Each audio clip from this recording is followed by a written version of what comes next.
حضرت ابو ہریرہ رضی اللہ تعالیٰ عنہ سے روایت ہے، کہتے ہیں کہ رسول پاک صلی اللہ علیہ وسلم نے فرمایا کہ جب رمضان شریف کی پہلی رات ہوتی ہے تو رب ذوالجلال اپنی مخلوق کی طرف نظر کرم فرماتا ہے، اور جب رب ذوالجلال بندوں کی طرف نظر کرتا ہے تو رب ذوالجلال جس بندے پہ کرم کی نظر فرماتا ہے تو اس کو پھر رب ذوالجلال عذاب نہیں دیتا۔ اور رسول پاک صلی اللہ علیہ وسلم فرماتے ہیں کہ رب ذوالجلال ہر دن، رمضان شریف کا جو ہر دن ہے، ہر دن میں رب ذوالجلال 10 لاکھ بندوں کو جہنم سے آزاد کرتا ہے، اور جب رمضان شریف کی 29ویں شب ہوتی ہے تو اس وقت رب ذوالجلال 29ویں شب کو جتنا پیچھے مجموعہ بنتا ہے، 29ویں شب کو رب ذوالجلال اتنی مجموعے کے برابر جو ہے آزاد فرماتا ہے جہنم سے لوگوں کو، یعنی 10 لاکھ جو ہے رب ذوالجلال جب ہر دن جہنم سے آزاد کر رہا ہے تو 28ویں شب تک جو ہے جتنا مجموعہ بنا ہے، یہ 29ویں شب میں جو ہے پیچھے 28 دنوں تک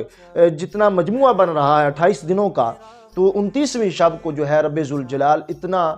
جتنے لوگ بنتے ہیں رب ذوالجلال اس مجموعہ کے برابر جو ہے رب ذوالجلال ان کو آزاد فرمائے گا۔ اور اسی طرح رسول پاک صلی اللہ علیہ وسلم فرماتے ہیں کہ جب عید الفطر کی رات ہوتی ہے تو رب ذوالجلال فرشتوں سے پوچھتا ہے کہ اے فرشتوں، جو بندہ کام مکمل کر لے تو اس کو کیا بدلہ دینا چاہیے؟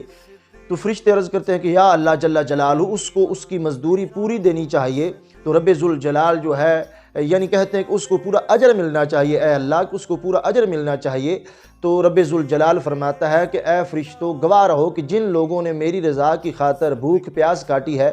اور مجھے راضی کرنے کے لیے انہوں نے راتوں کو قیام کیا ہے، تو تم گواہ ہو جاؤ کہ میں نے ان کو بخش دیا ہے۔ تو یہ رب ذوالجلال جو ہے، رب ذوالجلال وہ ایک خاص کرم کی نظر کرتا ہے اپنے بندوں پر کہ اللہ کی رضا کی خاطر جو ہے بندہ رمضان شریف کے روزے رکھتا ہے تو رب پھر اس کو بہت بڑا اجر اور ثواب عطا فرماتا ہے۔ اسی طرح ابن خزیمہ نے ابو مسعود غفاری رضی اللہ تعالی عنہ سے ایک طویل حدیث روایت کی، اس میں یہ بھی ہے کہ حضور صلی اللہ علیہ وسلم نے فرمایا کہ اگر میری امت کو پتہ چلے کہ رمضان شریف کا مقام کیا ہے، اس کی عظمت کیا ہے، اس کا مرتبہ کیا ہے، تو میری امت جو ہے وہ یہ دعا مانگتی کہ اے رب ذوالجلال پورا سال ہی رمضان شریف رہے، یعنی اس میں اتنا مقام ہے، اس میں اتنا مرتبہ ہے، وہ بندہ کہ جو نوافل ادا کرتا ہے تو وہ بھی فرضوں کے برابر ہو جاتے ہیں، تو اس میں جو فرض ہیں وہ 70 گنا 70 درجے بڑھا دیے جاتے ہیں۔ تو یہ رسول پاک صلی اللہ علیہ وسلم فرماتے ہیں کہ میری امت کو اگر پتہ چل جائے کہ رمضان شریف کا مقام کیا ہے اور رمضان شریف کو رب ذوالجلال نے کتنے مراتب عطا کیے ہیں، تو میری امت جو ہے وہ پھر دعا کرے کہ اے اللہ سارا سال ہی رمضان شریف رہے۔ اسی طرح ایک شخص نے رسول پاک صلی اللہ علیہ وسلم سے عرض کی کہ یا رسول اللہ صلی اللہ علیہ وسلم، اگر میں اللہ کے سوا کسی کو معبود نہ جانوں، یعنی کہ اللہ ہی عبادت کے لائق ہے، اللہ کے سوا کوئی نہیں، میں اللہ کو ایک وحدہ لا شریک مانوں، آپ کو اللہ کا سچا نبی مانوں، اور میں